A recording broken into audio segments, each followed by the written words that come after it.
Ready to open the hood? UseTool for the tutorials. And for car parts, the right idea is the Mr. Auto app. Easy, fast, and with better prices than on the website.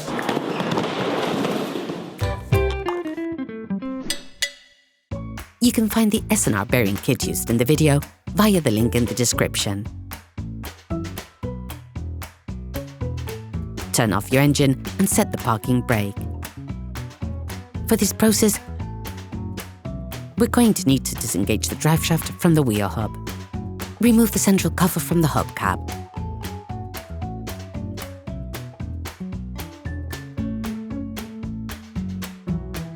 Then, using a T-handle wrench and a 12-sided M24 socket, unscrew the central screw on the driveshaft.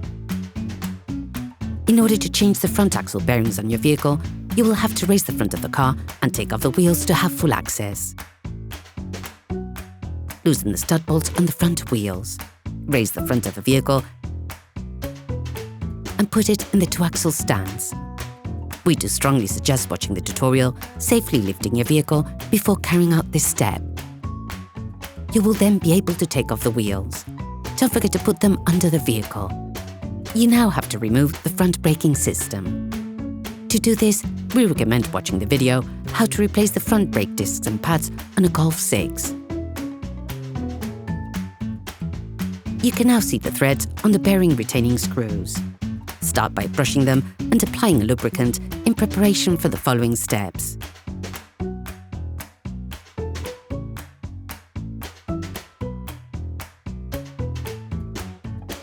Finish removing the screw from the driveshaft.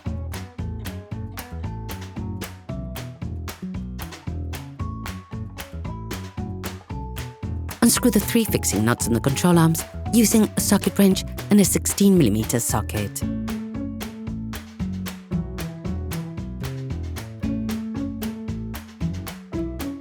Disconnect the control arms. You can now remove the driveshaft from the wheel hub. Use a jack to put a little pressure on the control arm in order to have a stable hold on the hub for the next steps. To maximize the chances of removing the bearing retaining screws without breaking them, insert a 12-sided M12 socket with a hammer. Then, loosen the first screw with a crowbar.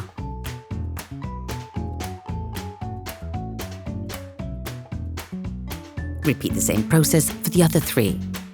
Take your time. It is a long and tedious process.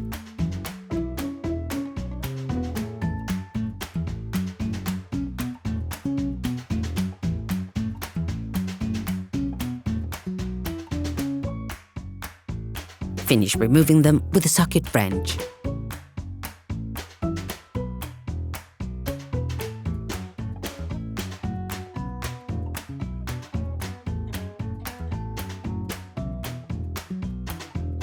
Nevertheless, it is possible for the screws to break.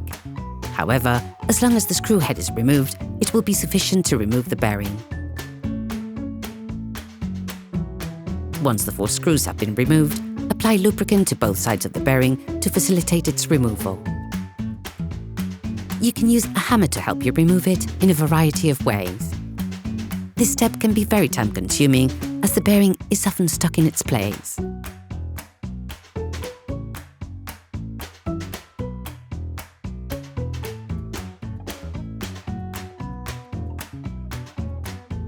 We recommend using the inertia hammer, which you can find in the link in the description of the video.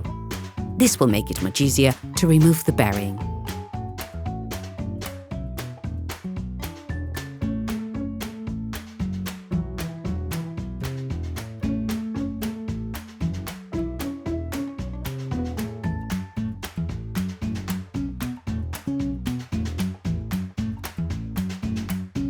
All parts used in this tutorial are supplied by our trusted partners. These partners also help us create as many video tutorials as possible. Check them out in the description below. You can find the S&R bearing kit used in the video via the link in the description. Have the new bearing ready. Before installing the new bearing, it is necessary to thoroughly clean its area. Start by cleaning with a brass brush so as not to damage the ABS sensor. You can also clean with a fine sandpaper.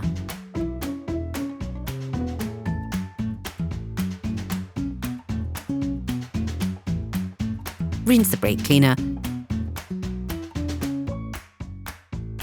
and finish cleaning with paper towels. Put the bearing in its place. Take the 4 screws supplied in the kit and screw them in until they hold. The first phase should be carried out crosswise using a torque wrench.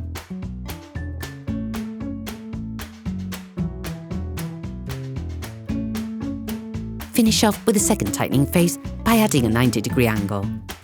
You can draw a mark on your screws to better visualize the amount of tightening.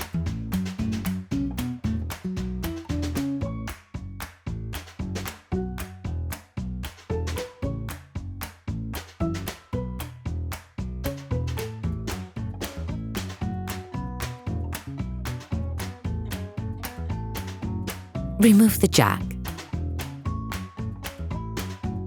Thread the driveshaft into the wheel hub.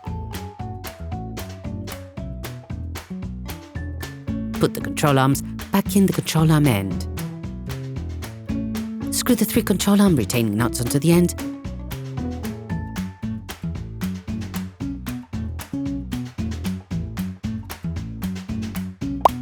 and finish tightening with a torque wrench.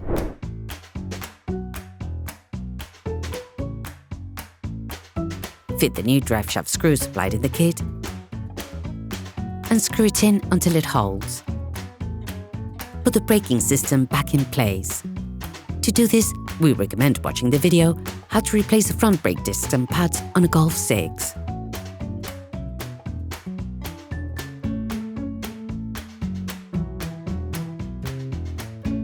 You can now repeat the technique of locking the driveshaft and carry out the first phase of the tightening driveshaft screw with the wheel hanging with the torque wrench.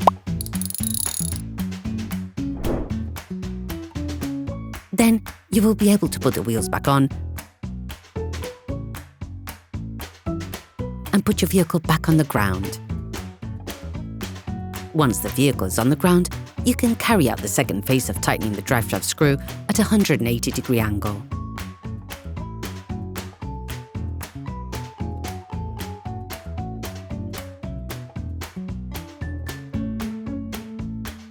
Put the central cover back on the hubcap. Operation completed. Hi, it's Theo from UseTool. I hope this video has helped you a lot in your car maintenance. We would be super grateful if you could spread the word so that we can produce even more tutorials. Simply give us a like, a comment, and hit that subscribe button. It really helps us boost the channel and help the whole community. Thanks a lot and have a great one.